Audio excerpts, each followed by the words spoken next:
Boleh ya cerita ya? Ini dongeng nih, boleh kan? Dongeng. Fadal, boleh. Pendaftaran calon gubernur itu tanggal 23 September Pak Kiai. Hari Jumat. Hari Jumat tanggal 23 September, saya sejak bulan Januari, jadi 8 bulan sebelumnya, sudah dijadwalkan berpidato di New York dalam konferensi PBB terkait pendidikan tanggal 23. Lalu bulan Juli reshuffle. Reshuffle itu artinya apa? Ya, berhentiin, membahasa kerennya aja reshuffle gitu. Berhentiin, saya diberhentiin jadi menteri. Setelah diberhentikan, alhamdulillah akhirnya nganggur. Saya beritahu yang undang, saya bukan lagi menteri pendidikan, jadi saya tidak berangkat memenuhi undangan tanggal 23 September. Ternyata dijawab bahwa undangannya tetap berlaku, bukan sebagai menteri tapi sebagai Anda pribadi. Alhamdulillah berangkat gitu kan. Saya ngurus semuanya, siap-siap berangkat Pak Yai. Ketika siap-siap berangkat, awal September, minggu pertama September, saya sakit Mbak Yai.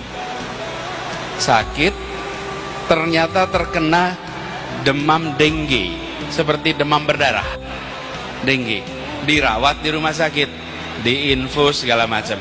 Pada saat proses itu, saat itu sedang di rumah sakit itulah ketua-ketua partai mendatangi dan menanyakan apakah bersedia menjadi calon gubernur atau tidak. Saya bukan anggota partai manapun, sampai sekarang saya bukan anggota partai manapun. Ditanya bersedia atau tidak, pada waktu itu saya sampaikan, saya akan tanya sama ibu. Bila ibu saya memberikan jawaban ya, saya akan jalankan. Bila tidak, tidak.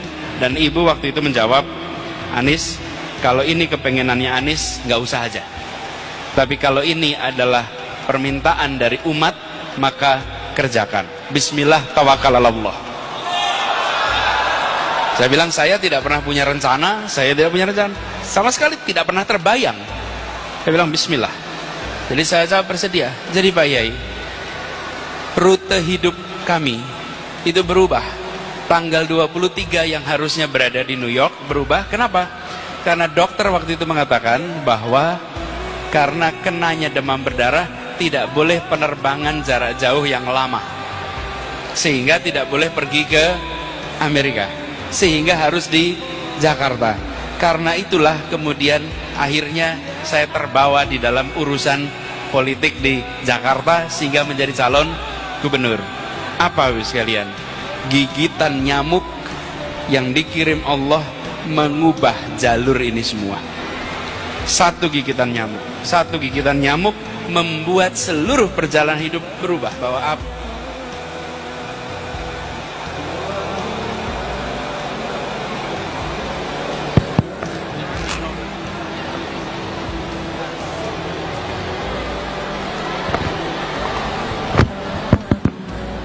apa yang dikerjakan di Jakarta ini, insya Allah dengan satu niat, satu tujuan, adalah kita ingin mengembalikan perasaan keadilan di ibu kota.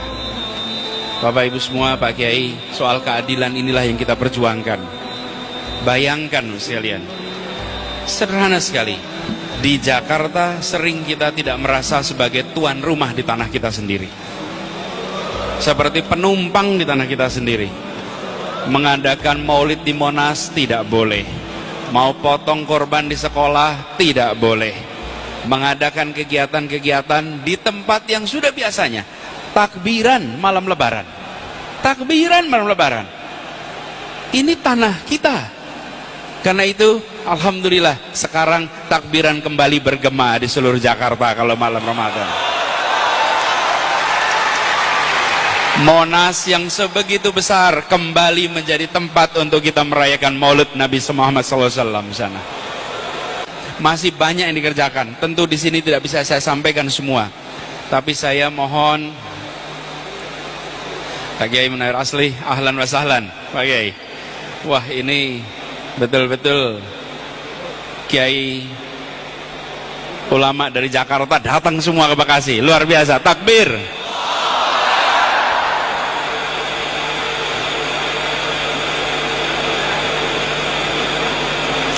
Kiai Munawir Asli sudah datang, Kiai Abdul Rosid Abdullah Safi sudah datang, Ustadz Haikal Hasan, biasanya ngeliatin YouTube ya, YouTube-nya, nah, emang selalu viral.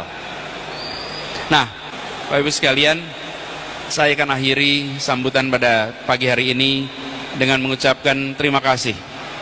Terima kasih kepada keluarga besar Kiai Haji Nur Ali, khususnya pada Pak Kiai Amin Nur yang telah mengundang untuk bisa meneruskan silaturahmi ini. Insya Allah ikatan silaturahminya kita teruskan sampai generasi berikutnya. Dan insya Allah apa yang diperjuangkan oleh orang-orang tua kita dulu bisa kita teruskan sekarang dan di masa yang akan datang. Mohon didoakan bisa istiqomah dalam menghadapi semua tantangan yang ada. Semoga dijauhkan dari segala macam fitnah, dijauhkan dari segala macam bencana. Dan izinkan saya mengakhiri dan mengucapkan terima kasih. Insya Allah kita bisa berjumpa di waktu yang akan datang. Mohon maaf apabila ada kata yang salah. Wallahu muwaffiq ila aqwamit thoriq. Assalamualaikum warahmatullahi wabarakatuh.